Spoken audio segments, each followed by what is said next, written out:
في الفيديو اللي فات أنا كنت بتكلم عن نقاط تساعدك تتخطى الأزمات الشخصية. كان من ضمن النقاط دي خطة واضحة. في الفيديو ده هنتكلم عن السعي وإن هو المحرك الأساسي لأي خطة واضحة. يلا بينا.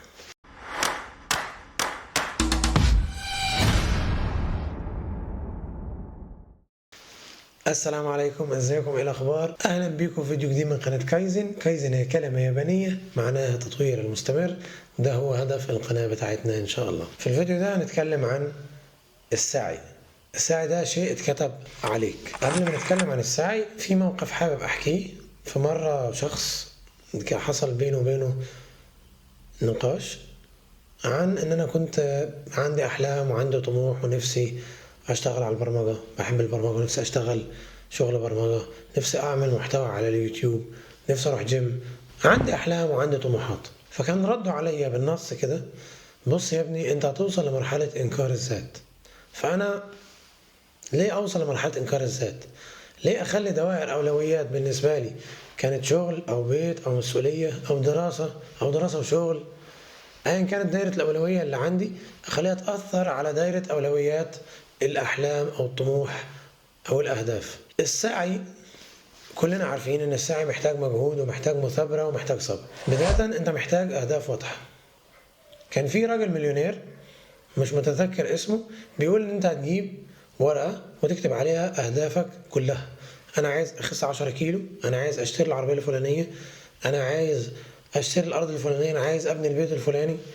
أهدافك وأحلامك كلها اللي أنت نفسك توصل لها، وتتخيل إن أنت معاك عصاية سحرية، بالعصاية دي هتحقق حلم من الأحلام دلوقتي حالا.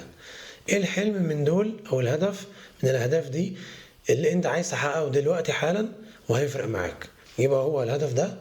هتروح مطلع الهدف على ورقة تانية ونبدأ نجزأ الهدف ده إلى أهداف صغيرة وخطوات صغيرة.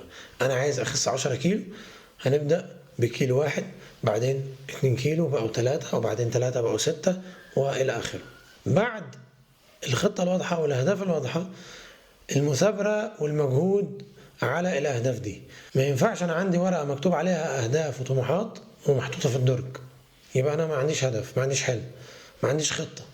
خطة من غير مجهود ومن غير تعب يبقى مش خطة. يعني احنا أول مرحلة خطة، تاني مرحلة التعب على الخطة دي والمجهود، تالت مرحلة الاستمرارية والانضباط.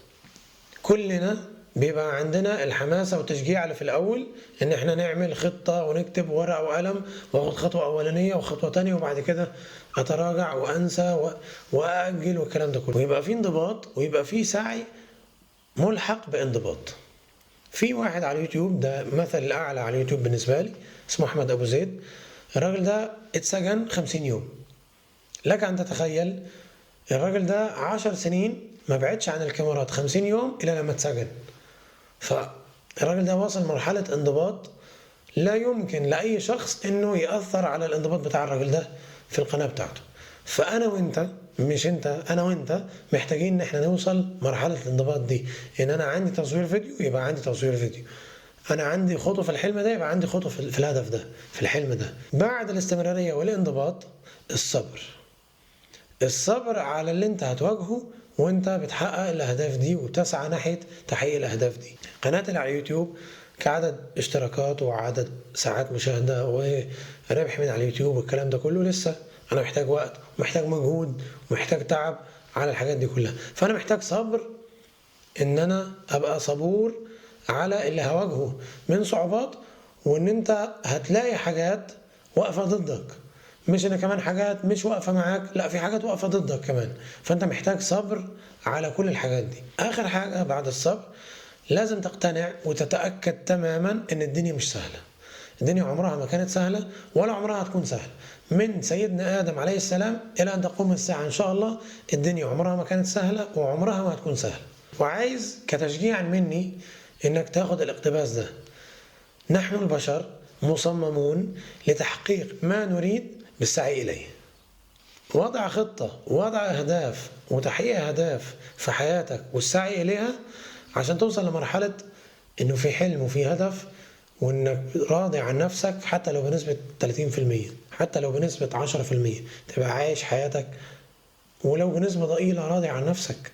مش إن أنا عايش واصل لإنكار ذات والسكينة سرقاني وشغال شغلانتين، وفي النهاية عايش من غير حلم، عايش من غير هدف في حياتي. كل هدفي الحياة الطبيعية التقليدية. فزي ما قلت، خطة واضحة، بعدين مجهود هيبذل على الخطة دي، بعدين الاستمرارية والانضباط على الخطة دي، وبعدين تصبر لأن أنت محتاج صبر، محتاج بالك يبقى طويل، لأن الدنيا بتيجي للي باله طويل، الدنيا بتيجي للي بيصبر. وبعدين تتأكد أن أنت داخل على صعوبات وداخل إن حياة مش سهلة. في النهاية لازم تحط خط زمني للي أنت عايز تعمله. أنا عايز أخس 10 كيلو وخلاص، يبقى أنا مش هخس 10 كيلو دول، لكن أنا عايز أخس 10 كيلو في خلال شهر. أنا عايز أعمل قناة على اليوتيوب في خلال الشهر ده. أنا عايز أوصل في القناة اللي على اليوتيوب دي لعدد مشتركين معين في خلال الشهرين دول، يبقى أنا أتعب على القناة بتاعتي علشان أوصل لعدد المشتركين اللي أنا بطمح أوصل له.